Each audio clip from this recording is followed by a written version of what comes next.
विज्ञान भवन में भारत के पूर्व राष्ट्रपति रामनाथ कोविंद की जीवन संघर्ष और प्रेरणादायी यात्रा पर आधारित पुस्तक भारतीय गणतंत्र के विजय गाथा मेरा जीवन मेरा संघर्ष का विमोचन किया गया। इस गरिमामय अवसर पर प्रधानमंत्री नरेंद्र मोदी ने पुस्तक का विमोचन किया। कार्यक्रम में रामनाथ कोविंद के साहसिक जीवन संघर्ष, सादगी, समर्पण और राष्ट्र सेवा की यात्रा को याद किया गया। पुस्तक के माध्यम से उनके जीवन के विभिन्न पहलुओं और देश सेवा के सफर को सामने लाने का प्रयास किया। कार्यक्रम में मौजूद लोगों ने इसे गौरव और प्रेरणा का अवसर बताया। रामनाथ कोविंद की जीवन यात्रा को संघर्ष से सफलता और राष्ट्र सेवा तक की प्रेरणादायी कहानी के रूप में देखा जाता है। कार्यक्रम के दौरान उनके योगदान और साहसिक जीवन से जुड़े उपलब्धियों को भी याद किया गया। इस अवसर को उपस्थित लोगों ने बेहद गरिमामय और ऐतिहासिक बताया।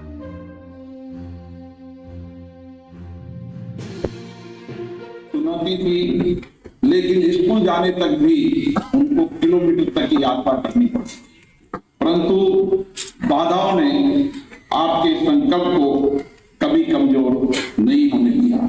ये पुस्तक आपकी उस असाधारण संकल्प शक्ति का जीवन चित्रण है जो हम सभी के लिए प्रेरणा का स्रोत है। संवैधानिक मूल्यों के अपनी सक्रियता के कारण अधिवक्ता के रूप में आपने अमिट छाप छोड़ी। सांसद के रूप में आपका कार्यकाल अनुसूचित जातियों, जनजातियों के कल्याण, सामाजिक न्याय तथा सार्वजनिक जीवन के में शुचिता के प्रति समर्पण का एक स्वर्णिम अध्याय रहा है।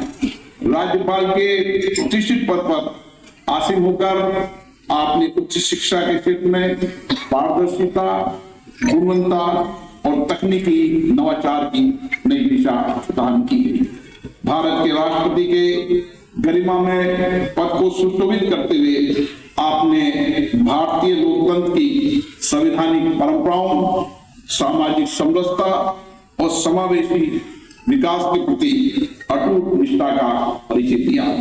आपने कई देशों की यात्रा कर भारत के अंतर्राष्ट्रीय कूटनीतिक संबंधों को भी मजबूत किया। कोविड-19 जैसी विकट चुनौतियों के दौर में आपने देशवासियों में धैर्य, एकता और विश्वास का संचार और उन्हें संबल भी दिया। राष्ट्रपति भवन को रचना जी, आप क्या कहना चाहेंगे? आज कहाँ आए हैं? और आज हम विज्ञान भवन दिल्ली में उपस्थित हैं। आज हमारे पूर्व राष्ट्रपति आदरणीय रामनाथ कोविंद जी के जीवन पर आधारित आत्मकथा पुस्तक के विमोचन पर हमारे आदरणीय प्रधानमंत्री नरेंद्र मोदी जी उपस्थित थे और उनके द्वारा इस पुस्तक का विमोचन किया गया। तो हमें भी बहुत गर्व महसूस हो रहा है कि इन क्षणों में हम भी यहाँ उपस्थित हैं और हमने ये सारे क्षण अपनी आंखों से बिल्कुल सामने लाइव देखे।